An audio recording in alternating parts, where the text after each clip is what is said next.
ಈ ಬಾರಿಯ ಏರ್ ಶೋದಲ್ಲಿ ಎಲ್ಲರ ಗಮನವನ್ನ ಸೆಳೀತಾ ಇರುವಂತಹ ಒಂದು ಫೈಟರ್ ಜೆಟ್ ಅಂತ ಹೇಳಿದ್ರೆ ಅದು ರಷ್ಯಾದ ಸುಕೋಯ್ Su-57 ಅಂತ ಹೇಳ್ಬೋದು. ಈ ಬಾರಿಯ ಏರ್ ಶೋದಲ್ಲಿ ಅದನ್ನು ಪ್ರದರ್ಶನಕ್ಕೆ ಇಡಲಾಗಿದೆ.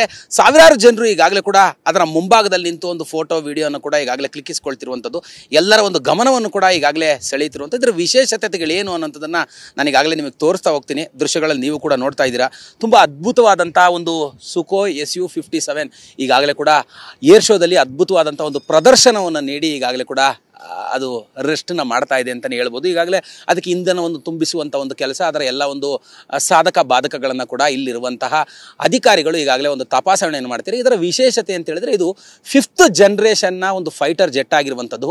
ಇದರ ತುಂಬ ಅದ್ಭುತವಾದಂಥ ಒಂದು ವಿನ್ಯಾಸಗಳ ಬಗೆಗೆ ಈಗಾಗಲೇ ಕೂಡ ಡಿಫೆನ್ಸ್ನ ಎಕ್ಸ್ಪರ್ಟ್ ಆಗಿರುವಂತಹ ಗಿರೀಶ್ ಲಿಂಗಣ್ಣ ಅವರು ವಿವರಿಸ್ತಾ ಹೋಗ್ತಾರೆ. ಸರ್, ಈಗಾಗಲೇ ನಾವು ಕೂಡ ನೋಡ್ತಾ ಇದ್ವಿ, ತುಂಬ ಅದ್ಭುತವಾದಂಥ ಒಂದು ಪ್ರದರ್ಶನವನ್ನು ಕೂಡ ಈಗಾಗಲೇ ಈ ಒಂದು ಸುಕೋಯ್ Su-57 ನೀಡ್ತಾ ಇತ್ತು.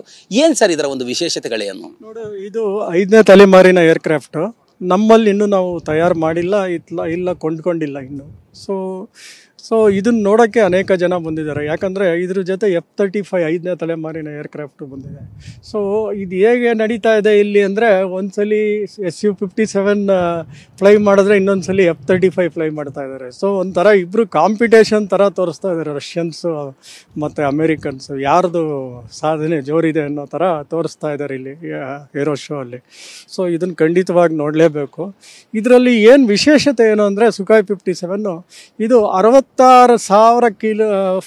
ಅಡಿಯಷ್ಟು ಹೈಟು ಚಲಿಸ್ಬಲ್ಲದು. ನಮ್ಮದ್ರೆಲ್ಲ 50-55 ಸಾವಿರಕ್ಕೆ ಅಷ್ಟೇ ಹೋಗುತ್ತೆ. ಇದು 66,000 ಹೈಟ್ ಅಷ್ಟು ಹೋಗುತ್ತೆ. ನೆಕ್ಸ್ಟ್ ಏನಪ್ಪ ಅಂದರೆ, ಇದು ಕಾಂಪೋಸಿಟ್ ಸ್ಟೆಲ್ತ್ ನೇಚರ್. ಅಂದರೆ ಇದು ರೆಡಾರ್ಗೆ ಕಾಣಲ್ಲ ಈ ಒಂದು ಏರ್ಕ್ರಾಫ್ಟು. ಅಂದರೆ ಇವಾಗ ನೀವು ಒಂದು ರೆಡಾರ್ಗೆ ಹೆಂಗೆ ಅಂದರೆ, ಒಂದು ಗೋಡೆಗೆ ಬಾಲ್ ಹೊಡೆದ್ರೆ ತಿರುಗಿ ವಾಪಸ್ ಬರುತ್ತೆ. ಸೊ ನೀವು ಅದೇ ಥರ ಏರ್ಕ್ರಾಫ್ಟ್ ಚಾಲನೆ ಆಗ್ತಾಯಿದ್ರೆ ಯಾವುದೋ ದೇಶದಲ್ಲಿ ಅದು ವಾಪಸ್ ಬರುತ್ತೆ ರೆಡಾರಿಂದ ಹೋಗೋ ವೇವ್ಸ್. ಬಟ್ ಇದರಲ್ಲಿ ಏನಪ್ಪ ಅಂದರೆ, ಒಂದು ಬಾಲ್ ತೊಗೊಂಡು ಮಣ್ಣು ಮೇಲೆ ಹಾಕಿದ್ರೆ ಹೆಂಗೆ ಅದು ವಾಪಸ್ ಬರಲ್ಲೋ ಆ ಥರ ಇದ್ರ ಮೇಲೆ ಏನೇ ರೆಡಾರ್ದು ವೇವ್ಸ್ ಹೋಗಿದ್ರೂ ಅದು ವಾಪಸ್ ಬರೋದೇ ಇಲ್ಲ, ಅದು ಹಂಗೆ ಅಬ್ಸರ್ವ್ ಆಗಿಬಿಡುತ್ತೆ. ಯಾಕೆಂದರೆ ಇದು ಬಿಲ್ಡ್ ಮಾಡಿರುವಂಥ ಮೆಟೀರಿಯಲ್ ಬಂದು ಕಾಂಪೋಸಿಟ್ ಮೆಟೀರಿಯಲ್ಸ್. ಮತ್ತು ಇದರಲ್ಲಿ ವೆಪನ್ ಪ್ಲೇಸ್ಮೆಂಟ್ಸು ಅಷ್ಟೇ ಇಂಪಾರ್ಟೆಂಟು. 6 ಒಳಗಡೆ ಇಂಟರ್ನಲ್ ವೆಪನ್ ಬೇ ಅಂತ ಇರುತ್ತದೆ, 6 ಎಕ್ಸ್ಟರ್ನಲ್ ಇರುತ್ತೆ.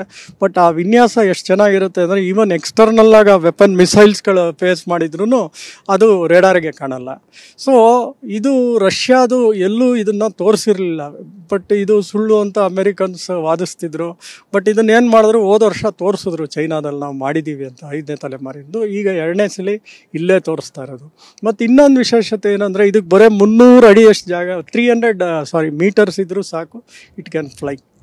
ಈಗಾಗಲೇ ತಾವು ಕೂಡ ಹೇಳ್ತಾ ಇದ್ದೀರಿ, ರಷ್ಯಾ ಮತ್ತೆ ಅಮೆರಿಕದ ಫೈಟರ್ ಜೆಟ್ಗಳು ಈ ಬಾರಿಯ ಒಂದು ಏರ್ ಶೋನಲ್ಲಿ ಎಲ್ಲರ ಒಂದು ಗಮನವನ್ನು ಸೆಳೆಯುತ್ತಾ ಇದೆ ಅಂತೇಳಿ. ಆ ಒಂದು ಅಮೆರಿಕದ ಫೈಟರ್ ಜೆಟ್ಗೂ ಮತ್ತೆ ರಷ್ಯಾದ ಈ ಒಂದು ಸುಕೋಯ್ 57ಗೂ ಇರುವಂಥ ವ್ಯತ್ಯಾಸಗಳೇನು ಸರ್? ಅದರ ಒಂದು ಶಕ್ತಿ ಇದರ ಶಕ್ತಿಗೆ ಒಂದು ಹೋಲಿಕೆ ಮಾಡುವಂಥದ್ದು ನೋಡಿ. ಸುಕೋಯ್ 57 ಬಂದು ಟ್ವಿನ್ ಇಂಜಿನ್ ಏರ್ಕ್ರಾಫ್ಟು, F-35 ಬಂದು ಸಿಂಗಲ್ ಇಂಜಿನ್ ಏರ್ಕ್ರಾಫ್ಟ್. ಅದರಲ್ಲಿ 3 ವೇರಿಯಂಟ್ ಬರುತ್ತೆ, ಇದರಲ್ಲಿ ಒಂದೇ ವೇರಿಯಂಟ್ ಮಾಡಿರೋದು. ಮತ್ತು ಸ್ಟೆಲ್ತ್ ನೇಚರ್. ಸ್ಟೆಲ್ತ್ ಅಂದರೆ ಎರಡರಲ್ಲೂ ಹೈಯೆಸ್ಟ್ ಸ್ಟೆಲ್ತ್ ಇದೆ. ಬಟ್ F-35 ಇನ್ನೊಂದು ಚೂರು ಮೇಲುಗೈಯಲ್ಲಿದೆ ಅಂತ ಹೇಳ್ಬೋದು. ಮತ್ತು ಒಂದು ಸರ್ಟನ್ ಹೈಟಲ್ಲಿ ಓವರಿಂಗ್ ಮಾಡ್ಬೋದು, ಅಂದರೆ ಸ್ಟ್ಯಾಂಡ್ ಮಾಡ್ಬೋದು, ಅದನ್ನು ಹಂಗೆ ನಿಲ್ಲಿಸ್ಬೋದು ಹೆಲಿಕಾಪ್ಟರ್ ಥರ. ಇದರಲ್ಲಿ ನಿಲ್ಸೋಕ್ಕಾಗಲ್ಲ, ಅದೊಂದೇ ಡಿಫ್ರೆನ್ಸ್ ಇದೆ. ಪ್ಲಸ್ ಇದು ಡಾಗ್ ಫೈಟ್ ಮತ್ತು ಮೆನೋವರಿಂಗ್ ಅಂದರೆ ತಿರುಗಿಸೋದು. ಅಜೈಲ್ ನೋಡೋದ್ರಲ್ಲ ಯಾವ ಥರ ತಿರುಗಿಸ್ತಾರೆ, ಎಷ್ಟು ಸಣ್ಣ ಆ್ಯಂಗಲ್ ಎಷ್ಟು ಟ್ವಿಸ್ಟ್ಗಳು ಮಾಡ್ತಾ ಇದ್ದಾರೆ ಅಂತ. ಸೊ ಡಾಗ್ ಫೈಟಲ್ಲಿ ಮತ್ತು ಈ ಏರ್ ಫೈಟ್ಸ್ಗಳು ನಡೀತಾವಲ್ಲ ವಾರ್ ಟೈಮಲ್ಲಿ, ಡಾಗ್ ಫೈಟ್ಸ್ ಒಂದಕ್ಕೊಂದು ಅಟ್ಯಾಕ್ ಮಾಡೋದು, ಒಂದಕ್ಕೊಂದು ಚೇಸ್ ಮಾಡೋದು, ಅದರಲ್ಲಿ ಇದು ಮೇಲ್ಗೈ ಅಂತ ಹೇಳ್ಬೋದು. ಈ ಒಂದು ಏರ್ಕ್ರಾಫ್ಟು ರಷ್ಯಾ ಬಿಟ್ಟು ಯಾವ ದೇಶದ ಬಳಿ ಇದೆ ಸರ್? ರಷ್ಯಾ ಹತ್ರನೇ 22 ಇದೆ ಅಂತ ಸುಳಿವಿದೆ. ಎಷ್ಟಿದೆ ಅಂತ ಯಾರಿಗೂ ನಿಖರವಾಗಿ ಗೊತ್ತಿಲ್ಲ. ರಷ್ಯಾದವರು ಎಲ್ಲೂ ತೋರಿಸ್ಕೊಟ್ಟಿಲ್ಲ ಈ ಏರ್ಕ್ರಾಫ್ಟು. ಅಫ್ಕೋರ್ಸ್ ಭಾರತಕ್ಕೆ ಪ್ರಪೋಸ್ ಮಾಡಿದ್ದಾರೆ ತಗೊಳ್ಳಿ ಅಂತ, ಬಟ್ ಇನ್ನೂ ಡಿಸಿಷನ್ ಆಗಿಲ್ಲ ನಾವು ಯಾವ್ದು ತಗೊಳತ್ತೀವೋ ಇಲ್ಲ ನಾವೇ ಅಮ್ಕ ಅಂತ ನಾವು 5ನೇ ತಲೆಮಾರಿನ ಮಾಡ್ತಾ ಇದ್ದೀವಿ. ಸೊ ಇದು ಬಂದಿರೋದ್ರಿಂದ ನಮ್ಗೇನು ಅನುಕೂಲ ಅಂದರೆ, ಯಾವ ಥರ ಇದು ರಚನೆ, ಔಟ್ಸೈಡ್ ಡಿಸೈನ್ ಹೆಂಗಿದೆ, ವೆಪನ್ ಹೆಂಗೆ ಪ್ಲೇಸ್ ಮಾಡಿದ್ದಾರೆ, ಇದನ್ನೆಲ್ಲ ಕಲ್ತ್ಕೊಳ್ಳೋಕೆ ಒಂದು ಅನುಕೂಲಕರವಾದ ವಾತಾವರಣ. ಅಫ್ಕೋರ್ಸ್ ಎಲ್ಲಾನು ನೀವು ಗೊತ್ತಾಗದೇ ಇದ್ರು ಅಟ್ಲೀಸ್ಟ್ ಒಂದು ನೋಡಾದರೂ ಒಂದು ಅಟ್ಲೀಸ್ಟ್ ಅರ್ಥ ಮಾಡ್ಕೋಬೋದು ಯಾವ ಥರ ಇದೆ ಏರ್ಕ್ರಾಫ್ಟು, ಯಾವ ಥರ ಮೆನೋವರಿಂಗ್ ಮಾಡ್ತಾ ಇದೆ, ಎಷ್ಟು ಶಾರ್ಟ್ ಡಿಸ್ಟೆನ್ಸಲ್ಲಿ ಟೇಕ್ ಆಫ್ ಆಗುತ್ತೆ, ಎಷ್ಟು ಶಾರ್ಟ್ ಡಿಸ್ಟೆನ್ಸಲ್ಲಿ ಇಳಿಯುತ್ತೆ. ಈ ಥರ ಎಲ್ಲ ಭಾಳ ಅನೇಕ ಡಿಸೈನ್ ಆಸ್ಪೆಕ್ಟ್ಸಲ್ಲಿ ತುಂಬಾ ಹೆಲ್ಪ್ ಆಗುತ್ತೆ. ಮತ್ತು ಇಲ್ಲಿ ನೋಡಿದ್ರೆ ಒಂಥರ ಕಾಂಪಿಟೇಷನ್ ಇದ್ದಂಗಿದೆ ಅಮೆರಿಕ ಮತ್ತು ರಷ್ಯನ್ಸ್ ಮಧ್ಯ F-35 ಮತ್ತು ಸುಖಾಯ್ 57 ಮತ್ತು. ಸೊ ಇದು ಈ ಥರ ಚಾನ್ಸ್ ಎಲ್ಲೂ ವಿಶ್ವದಲ್ಲಿ ಕಾಣೋದು ನಮಗೆ ಕಷ್ಟ. ಈಗ ಈ ಸುಖೋಯ್ಗೆ ಪೈಪೋಟಿ ನೀಡಬಲ್ಲಂತಹ ಯಾವ್ದಾದ್ರು ಯುದ್ಧದ ವಿಮಾನ ಭಾರತದ ಬಳಿ ಇದೆಯಾ ಸರ್? ಇಲ್ಲ. ಸುಖಾಯ್ 57 5ನೇ ತಲೆಮಾರಿನ ಅಷ್ಟು ಏರ್ಕ್ರಾಫ್ಟ್ ಯಾವುದೂ ಇಲ್ಲ ನಮ್ಮ ಹತ್ರ. ನಾವಿನ್ನು ಬಳಿ ಇರುವಂತಹ ಫೈಟರ್ ಜೆಟ್ಗಳಲ್ಲಿ ಎಷ್ಟನೇ ತಲೆಮಾರು ಇರುವಂತದ್ದು ಸರ್ ಎಲ್ಲಿವರೆಗೂ? 4.5 ತಲೆಮಾರಿಂದು ಮಾಡಿದೀವಿ. 4.5 ರಫೇಲ್ಸ್ 4.5 ತಲೆಮಾರಿಂದು, LCA ತೇಜಸ್ 4.5 ತಲೆಮಾರಿಂದು.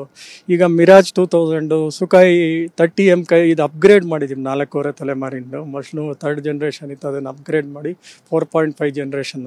ಅಪ್ಗ್ರೇಡ್ ಅಂದರೆ ಈ ನಿಮ್ಮ ಮೊಬೈಲಲ್ಲಿ ನೀವು ನೋಡಿದಿರಲ್ಲ 20, 21, 20 ಅಪ್ಗ್ರೇಡ್ ಆಗ್ತಾನೆ ಇರ್ತವೆ. ಆ ಥರ ಅನೇಕ avionics, weapon systems, helmet display systems, ಮತ್ತು ಸ್ಟ್ರಕ್ಚರಲ್ ಸ್ವಲ್ಪ ಕೆಲವು ಚೇಂಜಸ್ಗಳು ಅದೆಲ್ಲ ಮಾಡಿ ಅದನ್ನು ಅಪ್ಗ್ರೇಡ್ ಮಾಡ್ತಾನೆ ಇರ್ತೀವಿ. ಮುಂದಿನ ದಿನಗಳಲ್ಲಿ ಈ ಒಂದು ಸುಖೋಯ್ 57ಗೆ ಪೈಪೋಟಿ ನೀಡಬಲ್ಲಂತಹ ಫೈಟರ್ ಜೆಟ್ಗಳನ್ನು ನಿರ್ಮಾಣ ಮಾಡುವಂಥದ್ದು ಆಗಬಹುದಾ, ಅಥವಾ ಈ ಒಂದು ಫೈಟರ್ ಜೆಟ್ಗಳನ್ನೇ ಕೂಡ ಖರೀದಿ ಮಾಡಲಿಕ್ಕೆ ಭಾರತ ಸರ್ಕಾರ ಮುಂದಾಗತ್ತಾ ಅಂತ? ನೋಡಿ, ಈಗಾಗಲೇ 6ನೇ ತಲೆಮಾರಿಂದ ಮಾತಾಡ್ತಾ ಇದ್ದಾರೆ. ನಾವು 5ನೇ ತಲೆಮಾರಿಂದ ಇದು ನೋಡ್ತಾ ಇದ್ದೀವಿ. 6ನೇ ತಲೆಮಾರಿಂದ ಆಗಲೇ ಯುರೋಪಿಯನ್ಸ್ ಮಾಡ್ತಾ ಇದ್ದಾರೆ, ಚೈನೀಸ್ ಆಗಲೇ ನಾವು ಆಗೋಗಿದೆ ಅಂತ ಹೇಳಿದ್ದಾರೆ, ಬಟ್ ಎಲ್ಲೂ ಕಂಡು ಬಂದಿಲ್ಲ. ಸೊ ಅಮೇರಿಕನ್ಸು ಆಗಲೇ 6ನೇ ತಲೆಮಾರಿಂದಕ್ಕೆ ಇಟ್ಟಿದ್ದಾರೆ. ಎನ್ಗಾರ್ಡ್ ಅಂತ ಅವರು ಮಾಡ್ತಾ ಇದ್ದಾರೆ, NGAD ಅಂತ ಬರ್ತಾ ಇದೆ. ಸೊ ಈಗಾಗಲೇ 6ನೇ ತಲೆಮಾರಿಗೆ ಹೋಗ್ಬಿಟ್ಟಿದ್ದೀವಿ. ಸೊ ಈಗ 5ನೇ ತಲೆಮಾರಿಂದು ಇರೋದನ್ನು ವ್ಯಾಪಾರ ಮಾಡೋಕ್ಕೆ ಟ್ರೈ ಮಾಡ್ತಿದ್ದಾರೆ. ನೆಕ್ಸ್ಟ್ ಜನರೇಷನ್ 6ನೇ ಜನರೇಷನ್ಗೆ ಹೋಗಿದೆ. Thank you. ಅಂದ್ರೆ ಇವಿಷ್ಟು ಕೂಡ ಡಿಫೆನ್ಸ್ ಎಕ್ಸ್ಪರ್ಟ್ ಆಗಿರುವಂತಹ ಗಿರೀಶ್ ಲಿಂಗಣ್ಣ ಅವರ ಮಾತು. ಕ್ಯಾಮರಾ ಪರ್ಸನ್ ರಾಜು ಜೊತೆ ಕಿರಣ್ ಸೂರ್ಯ, TV9 ಬೆಂಗಳೂರು.